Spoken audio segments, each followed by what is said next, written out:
One day, Caroline the old road vehicle was feeling depressed. Everywhere she looked, she can see the Sodor railway engines working harder and being called really useful.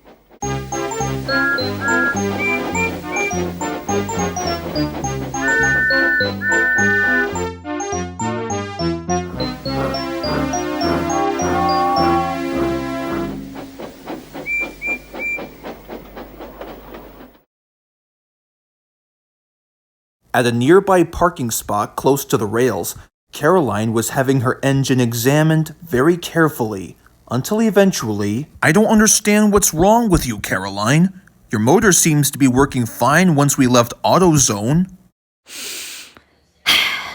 You know, as much as I hate to say it, everybody on the island of Sodor should have known that I don't like going fast. It makes my engine overheat. Well, I get what your message is, Caroline. But my point here is that there are all kinds of different people and vehicles that have to keep up with the hustle and bustle in case they are late. The Fat Controller's orders, you know. I know that, although I wish I was made into something more, well, super advanced, if you will. Yeah, such as... Well, if I was made into one of them new-fashioned derby cars, that would be different.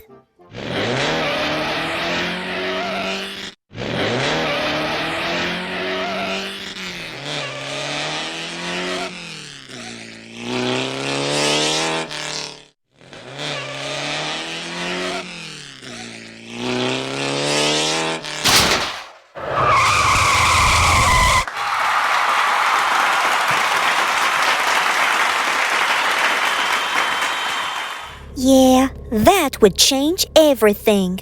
Yeah, but that only happens in cutaway gags. Hopefully you'll be as good as new. You'll see. Oh, is that so, huh? Well, Jim Henson got a wait-and-see attitude, and look what's happened to him. Now we've got wrong-sounding Muppets. Hey, Swedish chef. Oh, hey, Kermit, what's going on? I'm hungry. Oh, that's no problem. I could cook you something. You want some spaghetti? That's like my specialty in junk. Yay! Alongside the rails came a badminton field. The game had just begun. Conveniently, Edward was waiting at a red signal. "Well, unless the signal drops," said his driver, "I guess it's appropriate to watch the game from up here." Then there was trouble.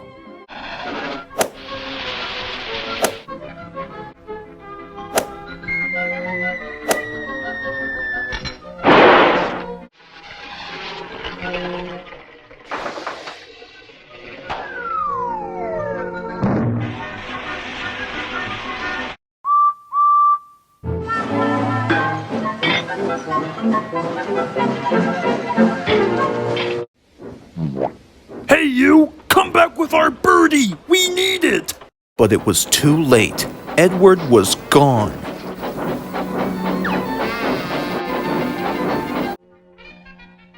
Well, guys, it looks like we're gonna have a quick field trip with Caroline.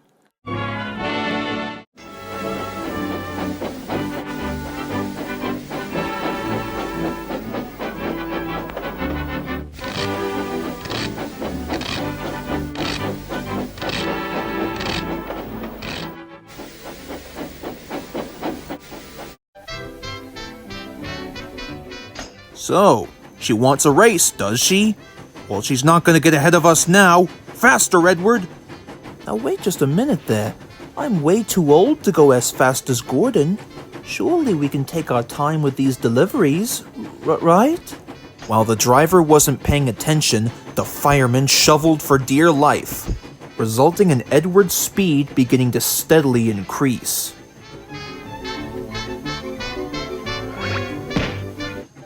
Oh, I don't think I can go faster than this, Complained Caroline. I'm gonna blow a gasket or something.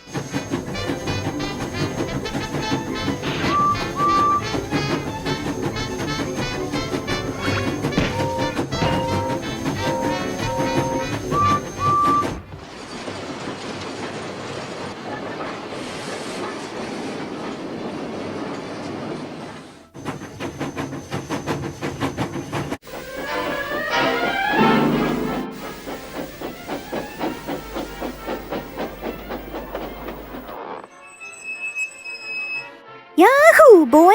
That train has popped into its rabbit hole, so naturally I can't catch him now. Right? I'm sorry, Caroline, said the driver, but the game must continue. Follow that blue engine. Caroline spluttered disappointedly. She wanted to go back to the field to rest. At last, Edward arrived at his final destination.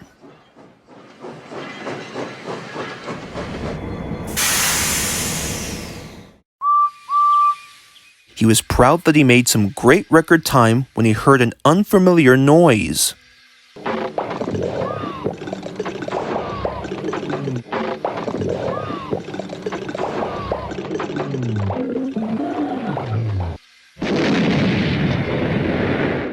Finally, despite being tired and beaten, Caroline finally stopped at the exact same spot as our number 2 blue protagonist. Can we help you with something? Asked Edward's driver. Yes, please. We're looking for our little birdie so we can get back to the badminton game. Have you seen it? Suddenly, one of the players remembered. The birdie can be found anywhere in one of Edward's trucks. So naturally, one of the players grabbed a ladder and took a peek inside. Hey, guys! I found our little birdie! Hey, sorry about the chase. It was just a big misunderstanding, that's all.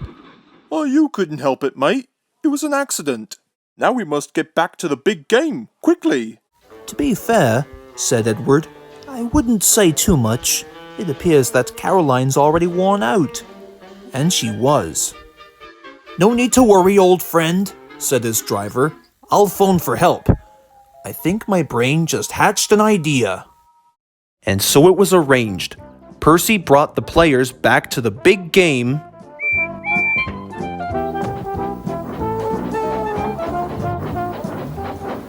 And Caroline was sent back to be mended.